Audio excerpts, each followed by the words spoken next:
Hello everyone and welcome back to my channel Lessons at Fingertips. Here we are going to discuss on some important topics in very simple words so that it's easier for you all to understand. So before I start my topic, I would like to request you all that those who are watching my videos, please do subscribe to my channel. So now let's move on to my next topic. Today's topic is going to be ability to pay. What is this? Actually, when you see the theory of taxation, when you go through the theory of taxation, we have three different types of theory on which this taxation, the policy of taxation can be established. The first one is the benefit principle, the second one is the cost of service theory, and the third one is ability to pay theory. So what is the benefit principle? It's based on quid pro quo. Quid pro quo principle. What is that? It tells that the tax should be paid on the basis of the service rendered or received. What does that imply? The benefit principle states that whoever in the state is availing most of the state services, that person is going to pay the most of the taxes. But this kind of principle cannot be valid in countries like India, which is a developing country and where the government would basically have a welfare motive. Whatever the new policies, new facilities are given, it's given specially to the lower class people, to the poor people who cannot even avail the basic minimum services for them, and the government gives them at free of cost. Now how can you expect the government to charge tax from them for providing those services, isn't it? So benefit principle is not basically valid in countries like India, where a large section of the people are very poor. Next, going to cost of service. What does that imply? Suppose you are going on a government bus, you are traveling on a government bus, and for the traveling, for the distance you have traveled, you are giving a fare. So what does that imply? That whoever it is, poor or rich, you have received a service and you are paying for the service, isn't it? But this is also not valid in our country. Why is that so? Because there are lots of services which are provided by the government and we cannot directly pay for those services. For example, you see the national defense. The national defense, the Indian Army is protecting all of us. But are we paying any kind of direct tax or anything directly to them? No, we are not doing that. So cost of service theory is a different thing. Okay, so it's also not valid. Now the most appropriate one is the ability to pay. This theory or this principle is not based on the principle of quid pro quo, that is on the service that is rendered to pay for the service. No, here ability to pay tells what the taxation is compulsory. You need to pay tax. Now how much you will have to pay tax? Based on how much you can pay. If you can pay more, you will pay more. If you can't pay more, you will pay less, isn't it? And what is going to be the basis on which you are going to pay? Maybe it can be income, maybe it can be some other factors. Okay, so which will actually determine if you can pay the taxes or not. Now let's move on to the very important part. Is ability to pay have two different notions. To maintain the equity, it has got two different notions. One is the vertical equity, another is the horizontal equity tax. What is vertical equity? You see, vertical equity implies that whoever is earning more will pay more tax, earning less will pay less tax. Totally just like the progressive tax theory. Totally just like the progressive tax theory. Like we know, right, what is the progressive tax? Like this. So what does this imply? That more the income, more will be the tax paid. What does horizontal equity states? Horizontal equity states that all the people having the same assets and same level of income are going to pay the same amount of tax. Okay, so that's what the horizontal equity says. Now let's go on to the the theory of ability to pay tax. This theory was propounded by Adam Smith, considered the father of economics in 1776. Long back in 1776, it was propounded by Adam Smith. Other than that, economists like Seligman, Piggott also gave their own idea on this theory, on this concept. As per the principle of taxation, taxes should be charged according to the ability to pay the taxes. Okay, this according to this principle, taxes should be charged according to the ability to pay the taxes by the taxpayer. We know that the marginal utility of the rich people is low and that for the poor people is high, as the rich have a higher capacity to pay the tax than that of the poor. Thus, the principle of taxation is based on the progressive tax theory. It's totally based on the progressive tax theory. More the income, more is the level of tax charged. And also you need to know that the marginal utility of the rich people is low and that for the poor is high. Why? Because also the rich people have more capacity to pay the tax, isn't it? Because they are earning more, but the poor have the lower capacity.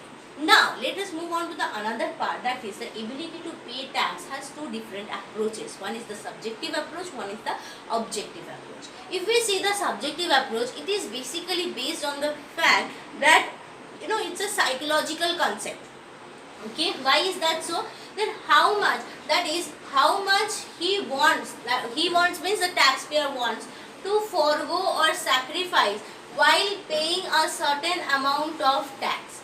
Thus, here the ability to pay tax burden is measured in terms of sacrifice. That is how much the taxpayer is willing to sacrifice for paying the tax. Whenever a consumer is paying the tax, he is what? Sacrificing some of the amount of his income. Now with that amount of his income, he could have availed something which he needs. Now he is basically sacrificing that commodity. Why? For paying the tax. So this is basically a psychological state of a taxpayer. That is how much he wants to forego or sacrifice while paying a certain amount of tax. Thus here the ability to pay tax burden is measured in terms of sacrifice. Now here we have the as per the tax sacrifice theory, we have what? Three different things. One is the equal absolute sacrifice, equal proportional sacrifice and equal marginal sacrifice. I will describe about all the three. Let's move on to the objective approach. What does it imply? It basically considers what should be the objective base of taxation.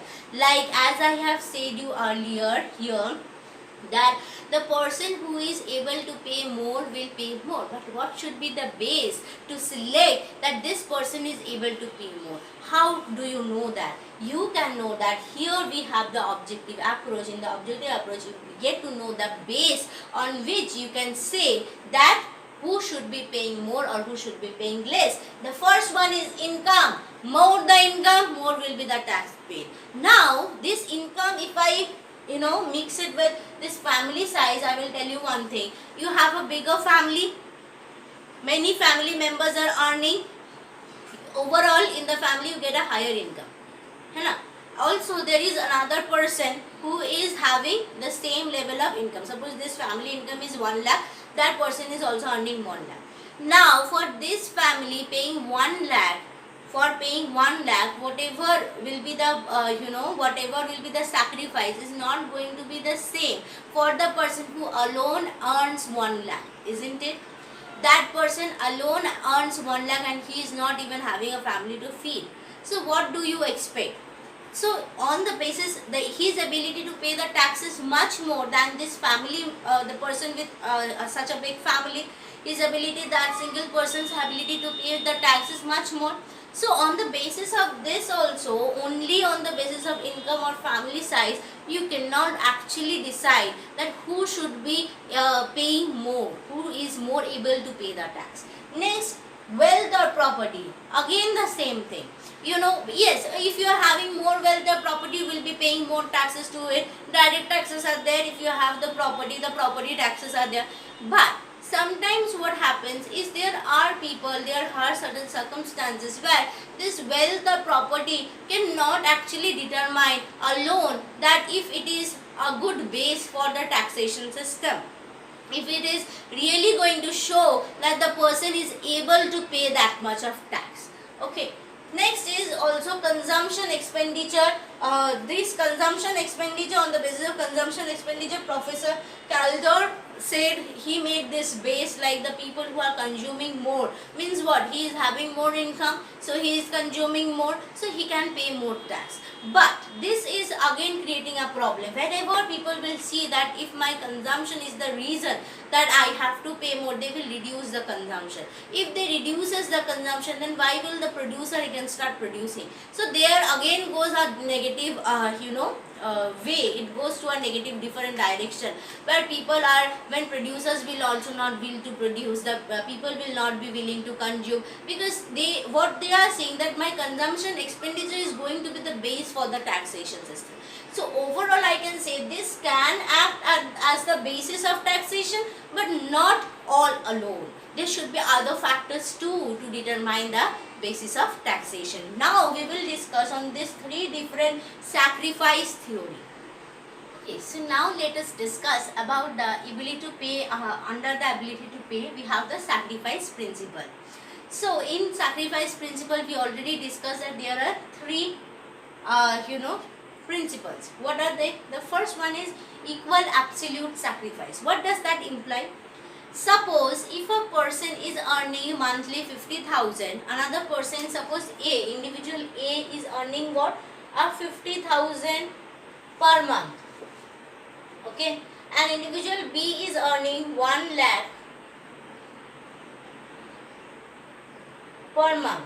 Okay, so equal absolute sacrifice principle states that whatever they earns per month, they needs to pay the same level of tax, same amount of tax, not even level, same amount of tax. What is it? Suppose rupees 5,000 they need to pay as tax. Now what do you think? What the logic tells? This 5,000, if a 50,000 man earning 50,000 is paying 5,000 for him, whatever will be the sacrifice that he needs to make is definitely not going to be equal to the person who is already earning 1 lakh per month, which is quite even double. So if he is paying 5,000, the sacrifice that person B is making is not going to be equal to the sacrifice person A is making. So this theory is considered to be the most regressive principle of taxation. Why? Because it implies that everyone has to pay the same amount of tax. Here it is assumed that the total loss or the total sacrifice are equal for all. But is it really the sacrifice are equal for all? The amount may be equal. The amount of sacrifice that A is doing, the B is doing, in terms of the amount is same. But what about the psychological state? Is it the same? No. That is why it is considered to be the most regressive principle. Moving on to the next principle, equal proportional sacrifice. Here, another thing is happening is that everyone has to pay the same proportion of tax. What does that imply? Suppose 10%. A person earning 5,000 will also have to pay 10% of the tax as tax. Person earning 1 lakh will also have to pay 10% as the tax. So for him the 10% is going to be 10,000. For him the 10% is going to be 5,000.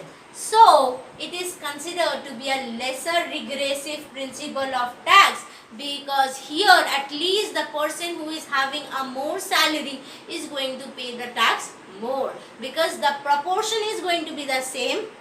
See, the taxes are proportional to that of the income. Taxes are proportional to that of the income. But if the income is more, the taxes will also be more. So here it is assumed that the total loss of the utility should be proportional to the total income of the taxpayer. Total loss in utility should be proportional to the total income of the taxpayer. Got it? Next, moving on to the most progressive tax system. What is it? Equal marginal sacrifice. Equal marginal sacrifice. What happens is that I will tell you. Here it is the most progressive tax system known as the least aggregate sacrifice principle. Why? Because it assumes that the total sacrifice of all the taxpayer is the minimum. Total sacrifice of all the taxpayer is the minimum. But the marginal sacrifice of all the taxpayers should be the same. The marginal sacrifice should be the same. Here they are telling the total loss in utility should be either proportional to that of the income, or the total loss or the total sacrifice are equal for all. But here, as it is the most progressive tax system, it states that the marginal sacrifice for all the taxpayers should be the same. Got it? According to Pigou, he said that this principle of taxation is the ultimate principle of taxation, because it actually states whatever all the other principles actually misses out. So now if I am going to show you mathematically, it's very easy, try and understand. Mathematically, Y is the income, T is the taxes. What is this? Utility derived from total utility, that is derived from the total income. What is this? Total utility derived from the disposable income. What is disposable income? The income which is earned minus the taxes. So the total utility derived from the disposable income. Now, in terms of EAS, the equal absolute sacrifice, what is it? It is the difference between the utility derived from the total income minus the difference between utility derived from the total income and the total utility derived from the disposable income. Next is EPS, equal proportional sacrifice, the same as the EAS divided by the utility derived from the total income. This shows the proportional. This shows that it is proportional to that of the income. The tax system is proportional to that of the income. Why? Because it's showing the difference divided by, divided by U of T, that is utility derived from the total income. And EMS, what is EMS? Equal marginal sacrifice. It's just what utility derived from the disposable income by the disposable income, showing the marginal sacrifice of all the taxpayers. So I hope you guys have liked this video. Please do hit a like and do share with your friends if you find it informative, and do subscribe to my channel. Bye bye.